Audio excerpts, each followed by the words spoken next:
For the invitation to speak. Yeah, and then I need to say yes for recording. And we're good here. Okay, cool. Great. Thank you all for being here. I'm very excited to be here to tell you about some work that my lab has been doing to try and understand gene-environment interactions in complex disease and traits. So I'll tell you about three projects. Is that working? Okay. I'll tell you about three projects that are kind of ongoing in the lab.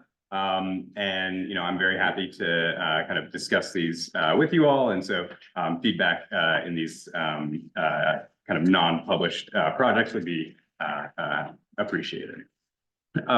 So I wanted to start by kind of outlining the idea behind a single locus gene-environment interaction. And so the idea, so this comes from a review from David Hunter back in 2005. And so the idea here is we're going to look at the relative risk of some disease, and we're going to study how that varies based off of particular genotypes and based off of particular environmental exposures. And so the idea here is that your relative risk is dependent both on the genotype and the environmental exposure, and that's kind of where you have this interaction happening.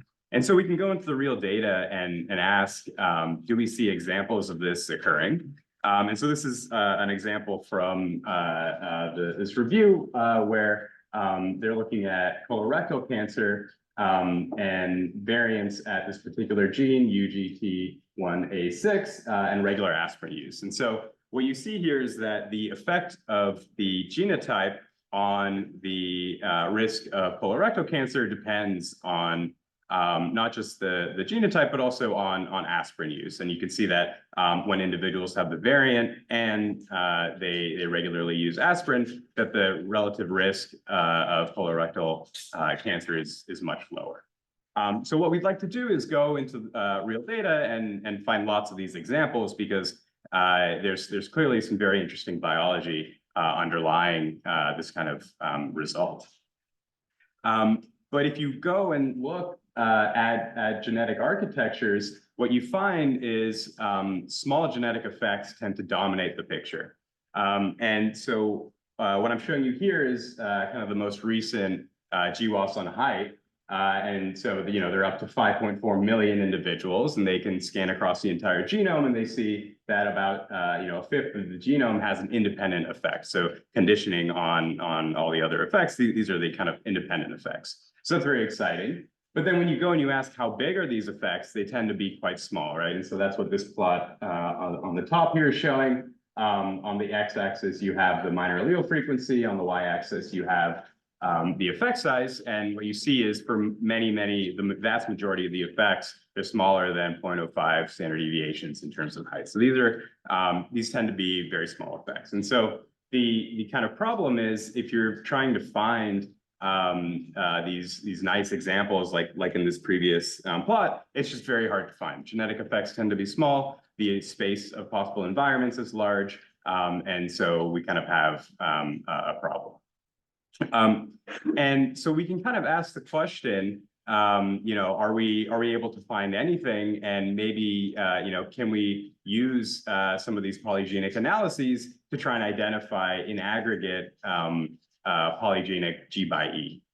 And so there's some hints in the real data that this might be occurring. And so I'm going to show you a couple of examples that hint at polygenic GxE. So in this example, the authors developed a method to look at cross-ancestry genetic correlation. So you run a GWAS for a particular trait in one population of one ancestry, and then you run another GWAS in another ancestry, and then you go along and you ask, are the genetic effects correlated? What's the correlation between the genetic effects? And the authors, do a lot of work to correct for differences in SNP tagging, LD, between the different populations. And what they observed is for, on average, across all of these traits, the genetic correlation is less than 1. So it's about 0.85 across all of these traits. And so one interpretation of that result is maybe what's going on is that you have population-specific exposures. Those are modifying the genetic effects, and that's leading to a genetic correlation less than 1. So that's one hint, although it doesn't nail it, right? Because there can be many differences between the two populations.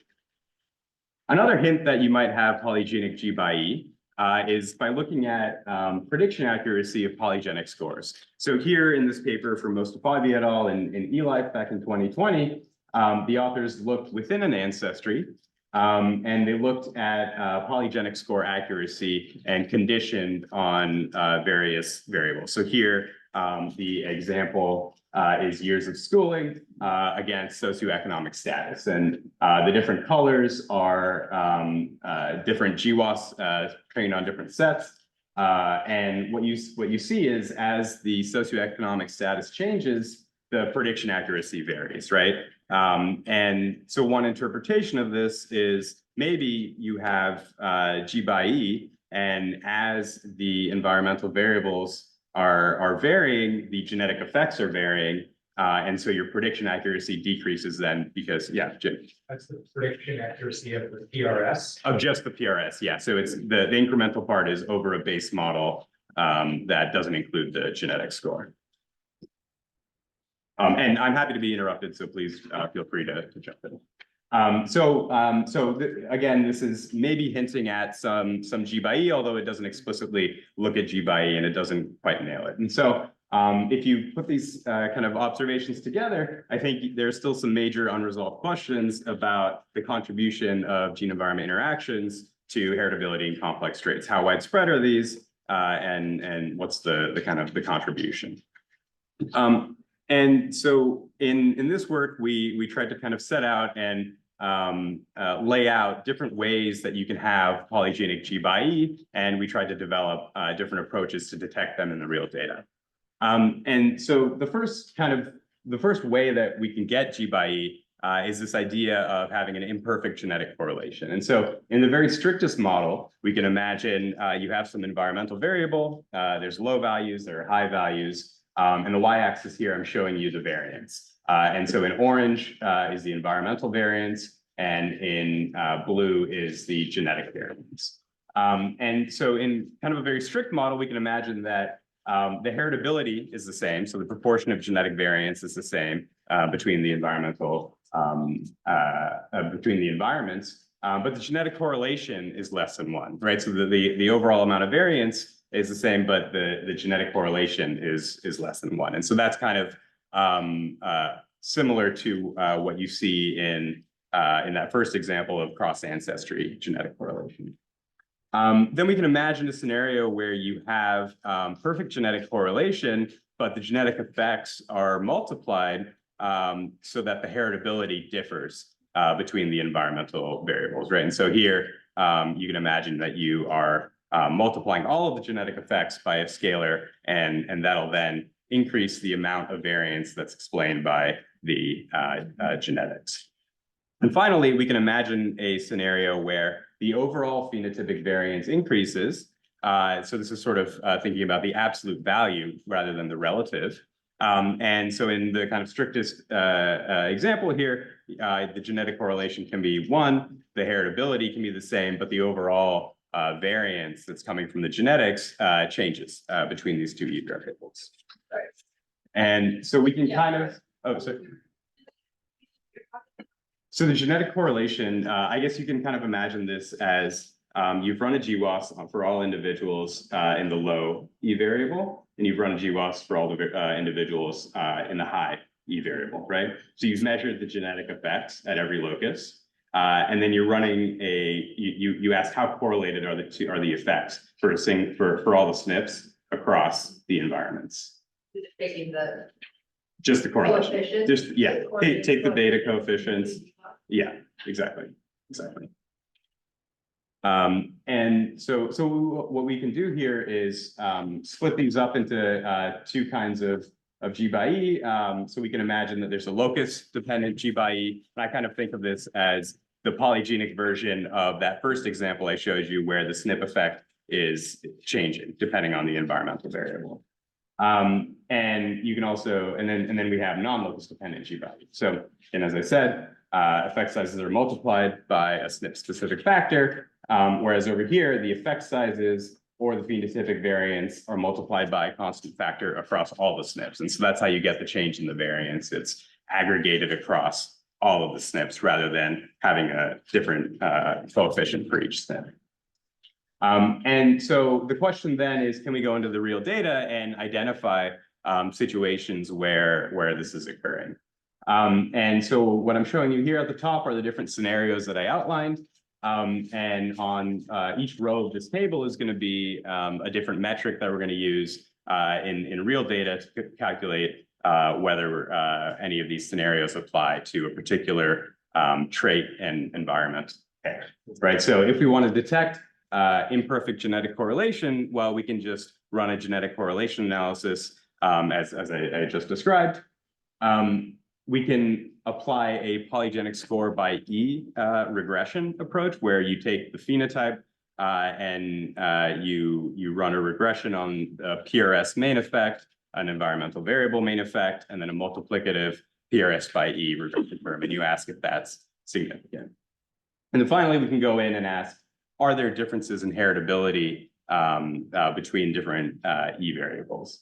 And so what we can do is split up, we can kind of identify trait E pairs where you have a significant hit on the metric, and that will allow us to split up trait E pairs into these different scenarios.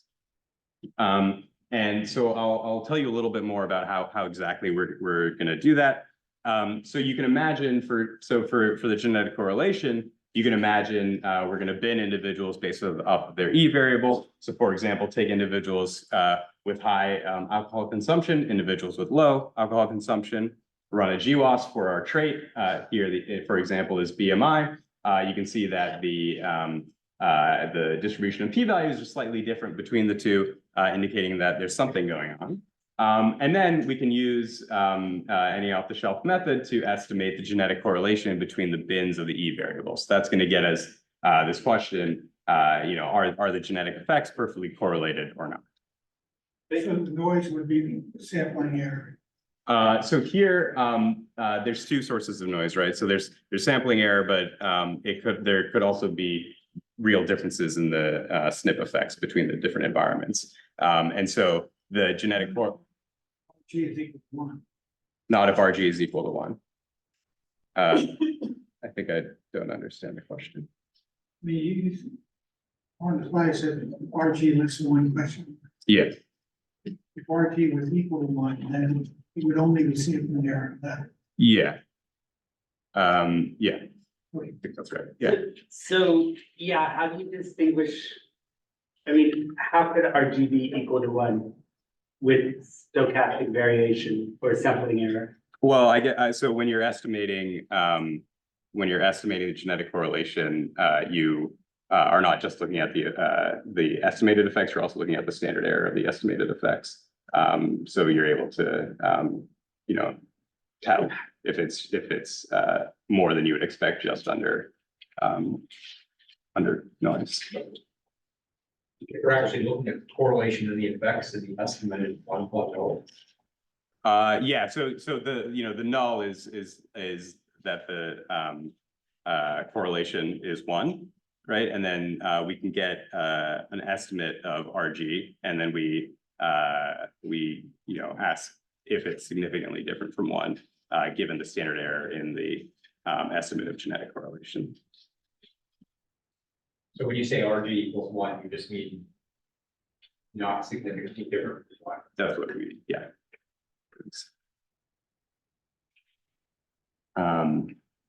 Okay, and so we can also run this kind of polygenic score by E regression. And so so here specifically we're using polygenic scores trained by Weisbrod et al. 2022 in Nature Genetics. And so that paper does a lot of work to estimate what the weights are for each genetic variant, and you can get out the PRS for each individual. Then we can run a regression of the phenotype and ask whether we have a significant PRS by E term. And we include lots of covariates, including the various multiplicative terms for age and the E variable, sex, genetic PCs, and all that.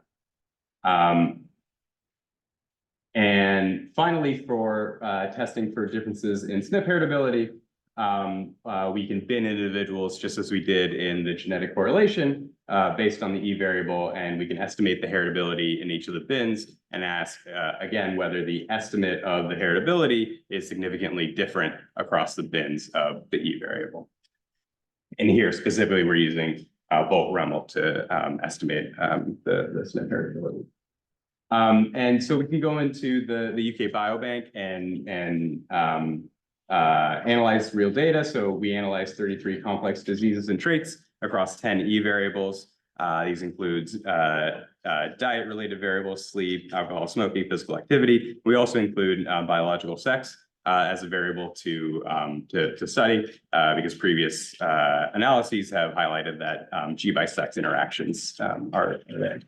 And so these variables are a little bit heritable. So the average heritability across these variables is about 6%. The maximum is 15% for smoking. And so, I think that kind of, there's some interpretation that has to go on here, whether some of what we find is reflecting some G by G effects because environmental variables are somewhat heritable in these biobanks. And just in terms of sample size for the SNP heritability and genetic correlation analyses, we binned individuals into 5 equally sized bins according to their E variables. So that gives you 67,000 individuals per bin. For the PRS by E analyses, the PRS is trained on 337,000 individuals. And we have a held out set of about 50,000 individuals that we run the PRS by E regression on. Okay, and so we can run simulations under our different scenarios and ask how well powered we are to detect differences. So here in the different columns, I'm showing you the different the different metrics that we're applying, and the y-axis is a proportion of significant tests, and we have the different parameter values on the x-axis. And so genetic correlation, so here what we're doing is varying the true genetic correlation between the SNP effects and asking how well powered we are to detect significant differences from perfect genetic correlation. And so you can see that once the genetic correlation is less than about 97%, we're fairly well powered to detect differences. Our power is above 80%. And the PRS by E regression and the SNP heritability across E metrics don't show any inflation, or they show good control of the false positives. And so we can play a similar game here for scenario 2. So here what we're doing is actually varying the heritability between the different bins. And so we go from 1% difference in heritability all the way up to a 5% difference. And we can ask how well our PRS by E regression approach and SNP heritability across E-bin approaches do. And so we see that, at least for the SNP heritability, once the difference is above 2%, we do a good job. For the PRS by E regression, the power is not quite as good at 2%, but once you get above, say 3%, you can kind of detect differences.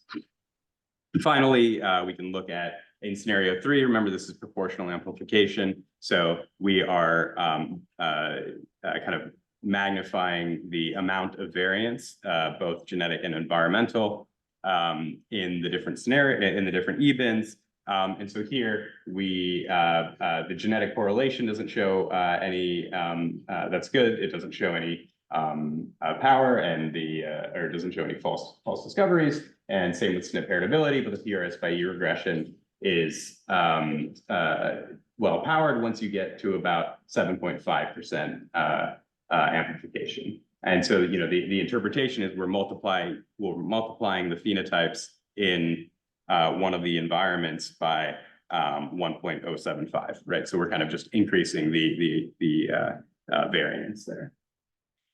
And so we can look at the real data and ask, what are the examples of what we find? So we find examples of all 3 scenarios. And so here at the top, I'm highlighting white blood cell count and smoking. So I'll kind of go into some of the examples here. And so the genetic correlation is about 0.95. So so the p-value here is testing against a perfect genetic correlation of 1. And so we see that there's a non-significant PRS by E p-value, and the SNP heritability is not significantly different. And so what we think is going on here is the genetic correlation is, so you have these different effects based on whether you smoke or not. And that's driving this kind of like overall polygenic difference in SNP effects. Then for scenario 2, I'm highlighting type 2 diabetes across alcohol consumption. So this is G by E for the G is type 2 diabetes, the E is for alcohol consumption. And so what you see is in the highest bin of alcohol consumption, the SNP heritability is higher. We see some variation in the prevalence as well, although it's not substantial. And so here we see a significant difference we see a significant PRS by E as well as a difference in the SNP heritability.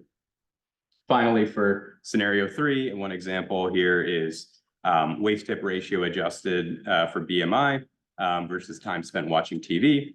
And so what's going on here is the SNP heritability isn't changing, but we see a significant PRS by E effect. And so that's kind of indicating that you're in this proportional amplification scenario.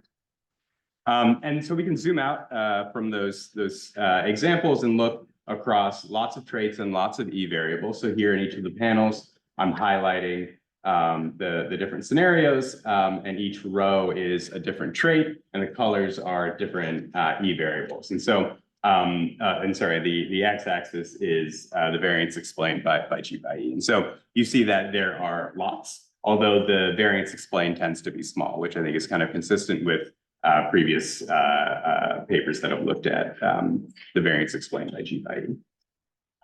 And so we can go. Can I just go back a lot? So just scenario 3, doesn't that have to do with you had a different variance in the exposure? So isn't that something the data tells you, so you know you're in that? Yeah, So exactly. when you're presenting this, you're looking like you're fitting all models all the time. So here we're just looking at the data and asking, based off of the metrics that we run, the three metrics, which scenario we're kind of classifying the trait E pairs into scenarios. Okay, so You're asking? So there's only a bar for each trait in one of these 3 scenarios? There's only a bar if you have any significant G by E in any of the in like that particular scenario, right? So like waist hip ratio adjusted for BMI, I showed you that was scenario 3, right? So that has a bar here. It doesn't have a bar here because it doesn't show. Do any of them have bars in multiple scenarios? Yes. So the way our kind of classification scheme works is you can't be in scenario 2 and 3 because your SNP heritability will either differ or it doesn't, right? But we do see examples of scenario 1 and scenario 2, or scenario 1 and scenario 3. I don't have any examples handy, but you can kind of suss it out, I think, based off of the plot. And so, there, what's happening, I think, is your SNP effects are changing, as well as the overall amount of variance in your conditions, right? So it's not just that the SNP effects are different, it's that the overall variance is changing as well.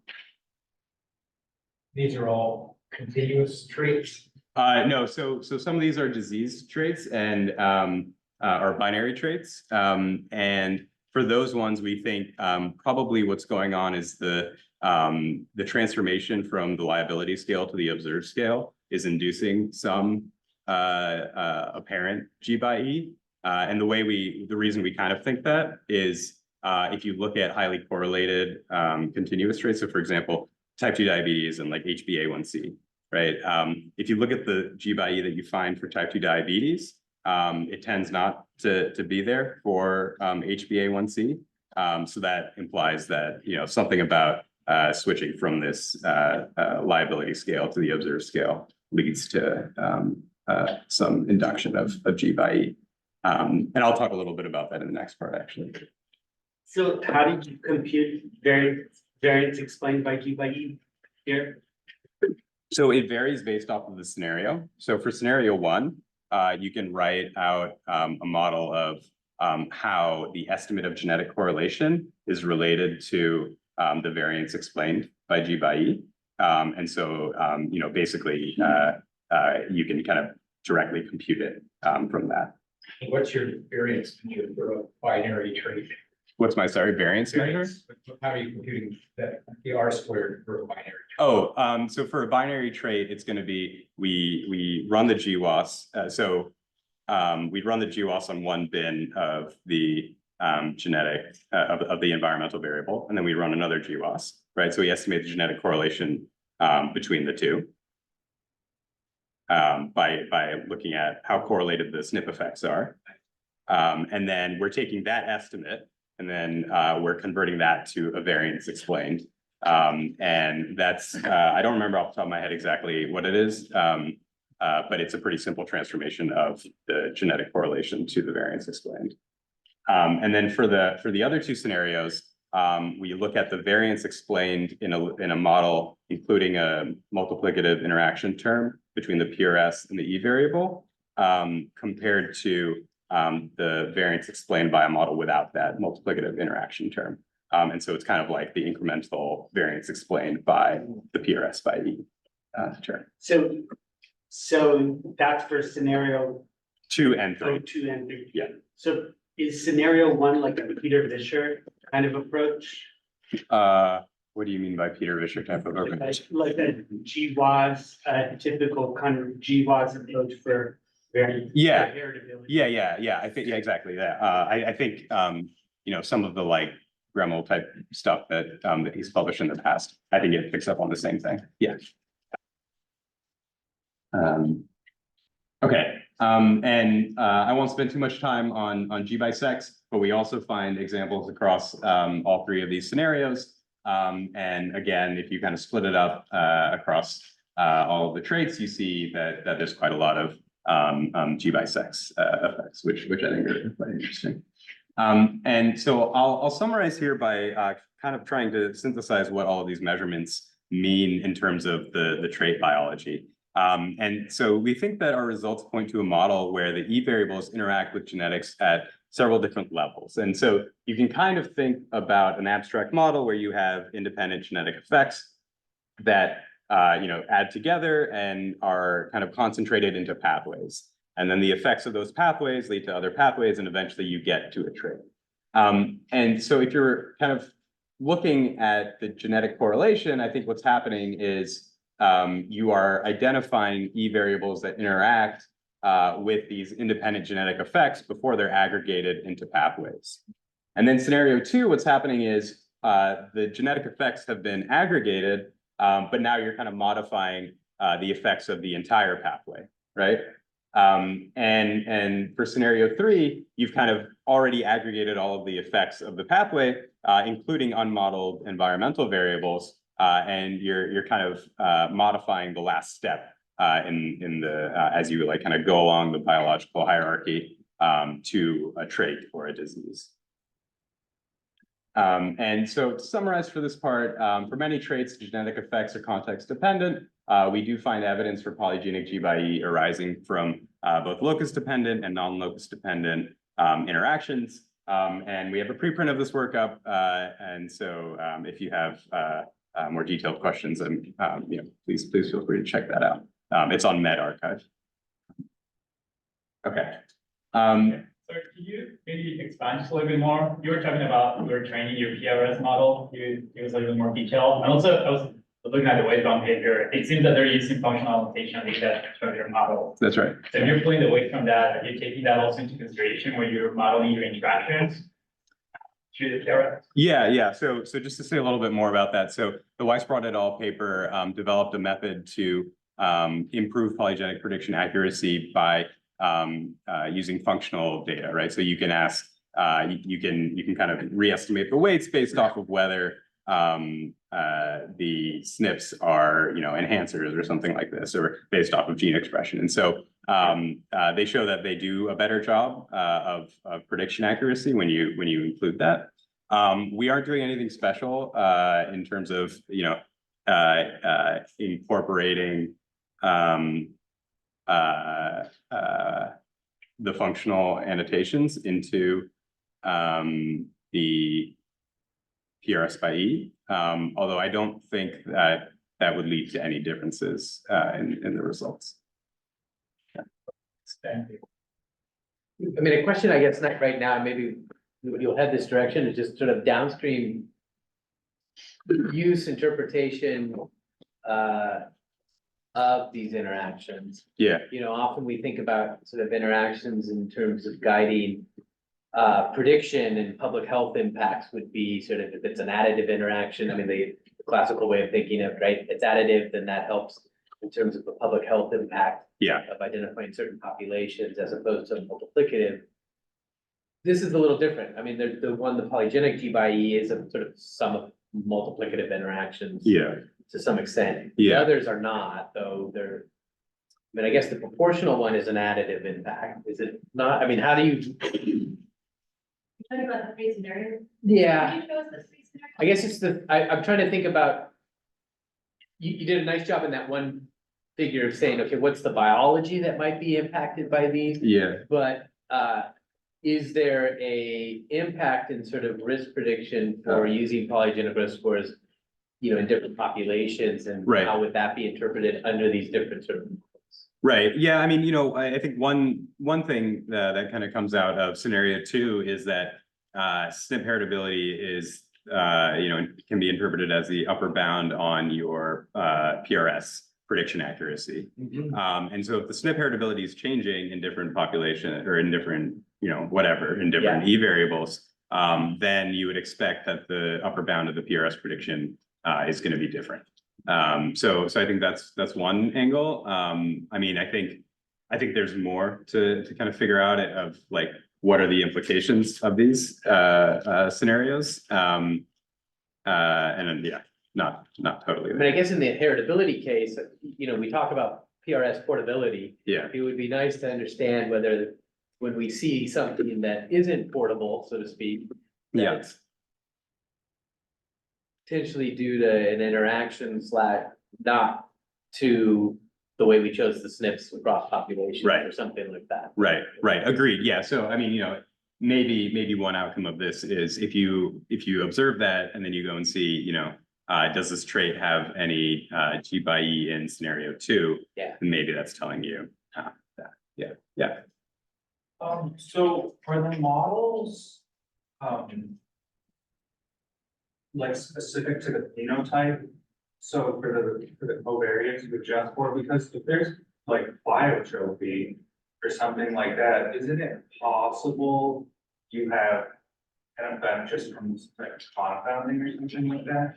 And when you say pleiotropy, you are talking about any other trait that's not measured?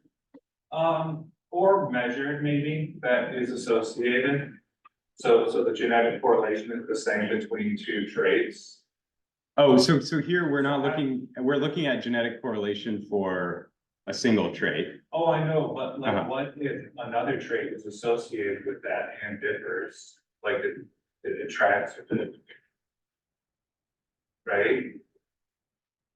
So like, for example, let's say diabetes and I don't know, something associated with diabetes. So if you're measuring the genetic correlation for diabetes, do you adjust the variables associated with diabetes? So not comprehensively. So we do include covariates, mostly genetic PCs and age and sex. And if it's some kind of biochemistry measure, we'll include some other covariates associated with that. But we're not really including traits that are genetically correlated.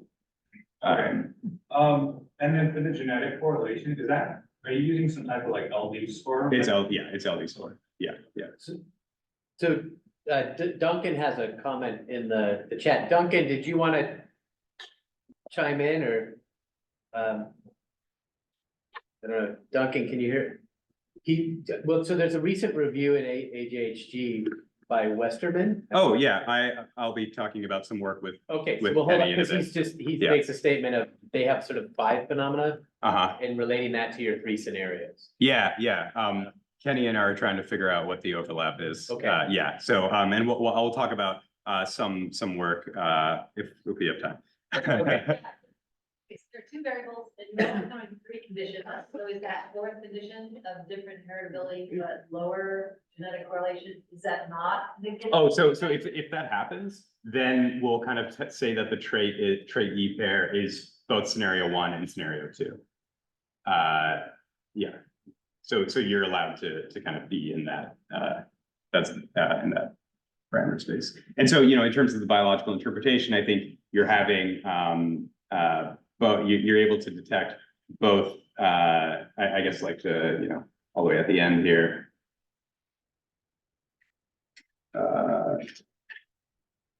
Yeah, so, you have differences here and also here, basically in SNP effects. And so you can detect both changes, you can detect this kind of like scalar multiplied across all the SNP effects, but also the independent effects are being multiplied as well. Okay, so I will keep going and then we'll run out of time at some point. So the next part of this talk, I wanted to describe some work we're doing on trying to understand age-varying polygenic prediction accuracy. And this is joint work with Jilin Zhang at the Cambridge University. And so age is a major risk factor for disease. You see differences in, as you age, you get more disease. If you look at how genetic risk varies with age, it's in the opposite pattern. So here, this is a paper from Jilin back in 2021. So he's looking at hypercholesterolemia, and he's looking across age. And each dot is looking at the top, so in red, 10%, in blue, the top 20% of PRS risk. And the y-axis here is the odds ratio of developing pure hypercholesterolemia. So what you observe is for the youngest individuals in the top tail of the risk distribution, their odds ratio is high. And as you get further along, the odds ratio decreases. And so it appears that you have, so one interpretation is polygenic risk prediction is harder for older individuals. Another interpretation is maybe the genetic risk is actually changing, and maybe you have actual differences in the genetic variance as a function of age. And if you look across many diseases, you see kind of similar patterns. I'm citing a couple of other examples that are recent in the bottom left there, but this is kind of a robust observation across lots of diseases. And so the question is, what drives this relationship? So one model is one where, as a function of age, you have increased environmental variance. So your genetics puts you somewhere on the liability scale, and as you age, you have this accumulation of non-genetic risk, and that moves you possibly past the liability threshold. And so what that means is if you look at older individuals, the environmental component will play a larger role than it would have in younger individuals. And we can contrast that with another type of model where maybe what's going on is G by E over time. So age is this kind of interesting variable where as it kind of goes along, it's kind of soaking up environmental effects because just as you live, you are exposed to more environments. And so one possibility is perhaps you have increased variance due to G by E, and the exposures are changing your variance and pushing you across the liability threshold and giving you the disease. And so what we'd like to do is try and distinguish between these different models and understand what's driving this. One of the challenges here is that, as we discussed before, going from the liability scale to the observed scale can induce interactions. So this is just a simple simulation to show you that that can happen. Here we have liability as a function of your genetic risk and your age. We'll say you have a disease if your liability is above 2, or else you don't have the disease. And so, that leads to the observation of a disease status that looks like that. And so if you go in and you run the sorts of tests we were running in the previous stuff that I was talking about, you'll always get a significant genetics by age effect. And so what we're going to do is to try and identify biomarkers and quantitative traits that are highly correlated to our diseases to understand how genetic risk varies across age. And so we're going to go into the UK Biobank and pick up diagnosis data from 180,000 individuals. And so this isn't the typical 337 sample size, because what we're doing here is focusing on individuals who have primary care data, which allows us to do a better job of identifying the diagnosis date. It's not perfect, but it's better than just the EHR data. And so we'll extract the earliest diagnosis from the combined primary care and hospital episode statistics data. And we studied the 7 most common diseases with a high heritability. So that's asthma, COPD, hyperlipidemia. I won't say all of them. And what we do then is to scan through everything that we've measured to identify quantitative traits that are the most correlated with the disease. And we also correct them for medication usage, because that's very important. And so as we go along, we'll measure the accuracy of the polygenic score using a Cox proportional hazards model. We'll again estimate SNP heritability in bins of age with Bolt-Remel and control for the age of diagnosis. And we're going to assess the calibration of the PRS by comparing quantitative trait observation with PRS prediction. So the first result that you see from this kind of recaptures what I showed you in the beginning. So here I'm showing you each kind of grouped bar plot is a different disease. We split up individuals into age quintiles, and we're asking what's the relative change in the Cox effect, which is basically asking, how correlated, what's the effect of the PRS on the disease. And so the kind of consistent result that you see across all of these diseases is that the PRS effect decreases as a function of age. And that, again, is kind of consistent with the previous observations that genetic risk or genetic prediction is harder for older individuals. Then what we did was estimate the SNP heritability in each of these bins. And here on the bottom, I'm showing that for all of the matched quantitative traits. And so the observation here is, in general, it seems that the SNP heritability does not differ across age bins. And if you kind of recall from this picture, one of the predictions of this is, if environmental risk is playing, if environmental variance is playing a larger role as you get older, then you would expect the relative proportion of variance and disease coming from genetics, aka the heritability, to differ as a function of age. And here, we're not seeing that. And so that kind of rules out this model. So then we started to explore other ideas for this age dependency. And so one idea is maybe the choice of risk set. So basically the controls that we're using influences these prediction accuracy metrics. And then the other is maybe there are differences in the calibration of our linear predictors across age. And so to tell you a little bit about the risk set choice, you can imagine choosing controls in different ways. So one, for incident disease prediction, we're only comparing to individuals who are in the same age bin. And that's in contrast to prevalent disease association, where we're looking at the entire history that we have for individuals. So that's going to affect what your metrics say. And so here, what I'm showing you is very similar to that previous bar plot, but in the different colors, I'm showing you the prevalent case association in blue and the incident case prediction in orange. And so you do see some differences between the two, and you see some attenuation of the change in prediction accuracy. And that's particularly strong for some of these cases. For example, type 2 diabetes, the effect basically kind of goes away. And so that's one idea, and we think that we have evidence for that in the data. The other idea is maybe our calibration of our linear predictor is changing depending on the age that you're in, right? And so what we can do is compute the expected PRS, the expectation based off of the PRS. So this is based off the linear predictor. And then we can look at the observed value of whatever quantitative trait we're looking at, right? And so this kind of deviation from the linear predictor is where we're kind of losing the calibration. And so we do see some evidence for this. So here I'm showing you systolic blood pressure. So this is our match trait for hypertension. So on the left is the lowest age bin, and on the right is the oldest age bin. And you see that there are indeed some differences between them.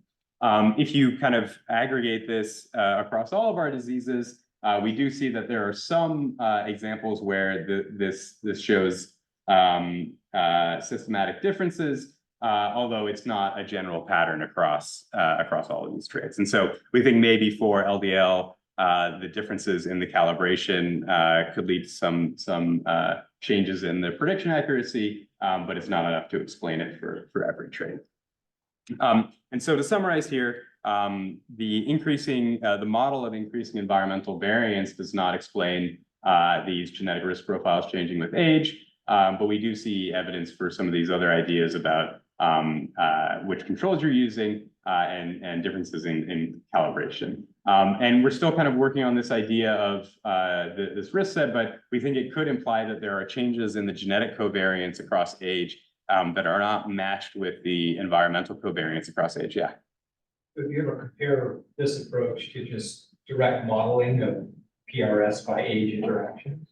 You mean if you just do like PRS times like, yeah. No, we haven't run that analysis. We do see significant effects for that. So, you know, I did that in kind of the previous project, and we do see for nearly everything you see a PRS times age, it's like a significant effect.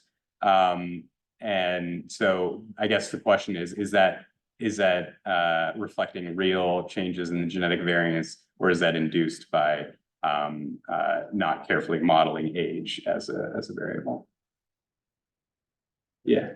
What does the age distribution look like for enrollment or study start time for the time to event analysis? Like, what are your youngest people? Our youngest people are 40.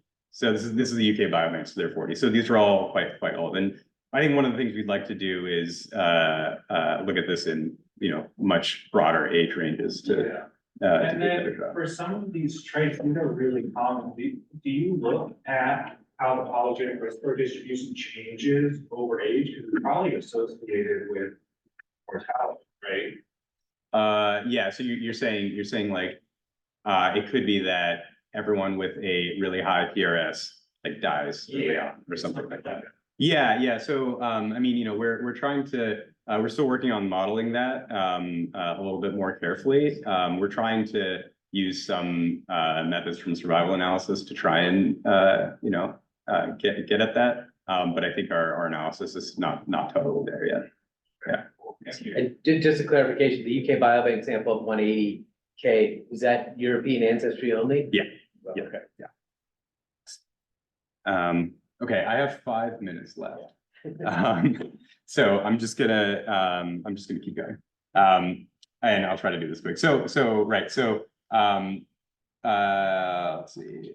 So one of the kind of original, maybe not original, but one motivation for studying gene environment interactions is to try and identify disease mechanisms. And so here I'm showing reviews from David Hunter and Duncan Thomas, 2005 and 2010 respectively, where in these boxes, they kind of identify that one of the uses of gene environment interactions is to try and hone in on disease mechanisms. And the stuff I've shown you so far with the kind of emphasis on the polygenic stuff is not quite there yet, right? It's polygenic, it's very hard to connect that to actual disease biology. And so what we'd like to do is try and identify some approaches to kind of get back at that. And one way to think about this is that interactions are really about surprise, right? And so here's the quote from Weinreich et al. Thinking about epistasis.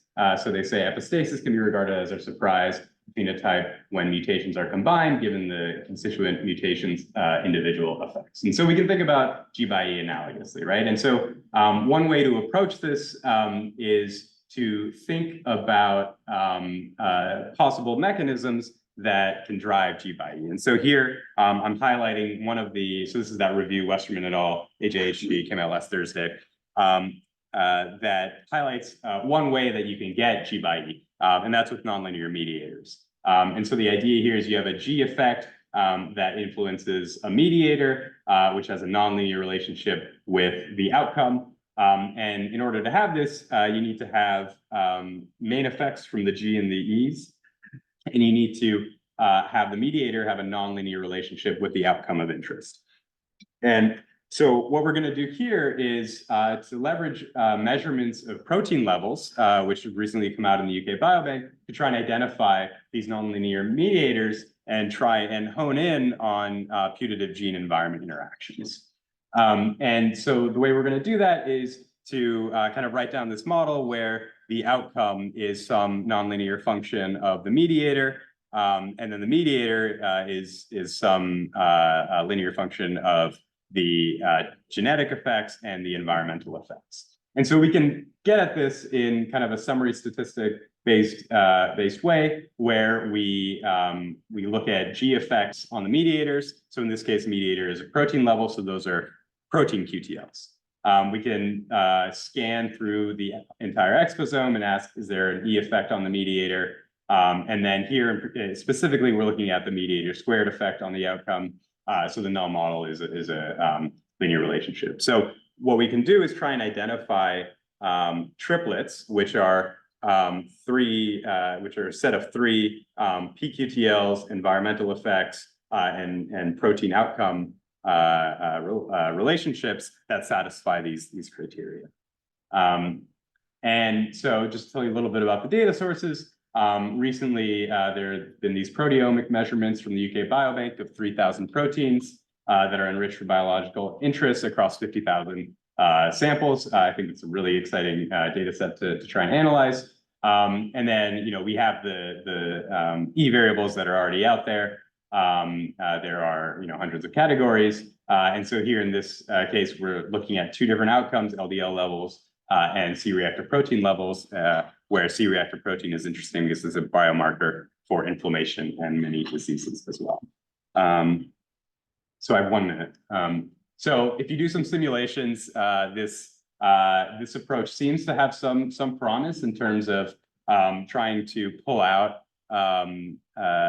these significant G by E effects. And if you go and you ask how many protein exposome associations are there, you see that these are really, really widespread. They're all over the place. And so if you go in and ask how many triplets there are for LDL, there's quite a lot. And so we think that some of these are going to be, there's going to be some significant SNP, single SNP G by E within this range. I'll just skip ahead. There are some maybe interesting examples. You can put we find PCSK9, we find this PQTL for PCSK9, we find out that alcohol affects PCSK9 levels, and then PCSK9 affects LDL levels, kind of recaptures some real known biology. Okay, so I'm just gonna finish there.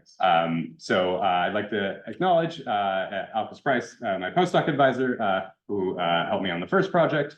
And Jilin and Kenny are collaborators on the other two. I just started my lab in September. I am in the NRT. If anyone is interested in working together, I'm hiring. So thank you. All right. We still have a class coming in. Do you guys know? There's no class after. No class here, I mean, some of the students. No people, yeah. So, anyone have any pressing questions? We kind of asked them while we were going through. So, if not, yes. I think I just missed it. What do you need the mediator to have a nonlinear function? Otherwise, it'll just be additive. Yeah. Okay, let's take a speaker.